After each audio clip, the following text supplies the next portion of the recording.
look after. So now let's go to this issue of justice and fairness. Also in Leviticus 19, it's funny, they love to use Leviticus 19. You should say, wait a second, what if I told you that in the administration of justice you shall not favor a rich person or a poor person?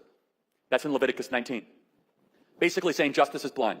So you should respond to your friend and say, do you believe that when we administer justice, the laws, we should not give favor to poor people because they're poor? And if they say no, then they don't believe in Leviticus 19. Meaning, immigration law must be enforced to everybody, regardless of the sob story that they give. Otherwise, you do not have immigration law.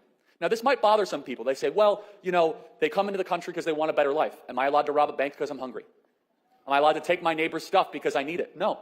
In fact, stealing is wrong, regardless of the story that you tell yourself. We are a nation of laws because we are a Christian country that believes that the law is a teacher and a law is a civil instrument towards a free and orderly society. Under no biblical context is it God's wishes for our nation to have chaos and uneasiness or unruliness. Do you think that God smiles when 20 million people come into the country uninvited?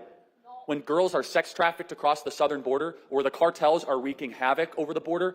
And understand, there's a variety of laws that people break when they come across the southern border. 8 U.S.C. 1312, 8 U.S.C. 1325, 8 U.S.C. 1830. These are a variety of laws, not just breaking into the country. Do you know that if you come into America by federal law, you have to then tell the federal government your address within 30 days, and you have to do so every single year? And unfortunately, that is not done by a lot of people that come into America. They're in violation of law. Interesting, you should also say, well, Romans 13, we should submit to the rulers and authorities and the laws that are given. And if so, you're in defiance of that. So the point being is this.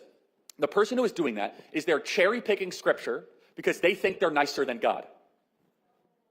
They're cherry-picking Scripture because they can't ever confront the idea that if you break into somebody else's country, you are a criminal and you should be returned back to your country of origin, period.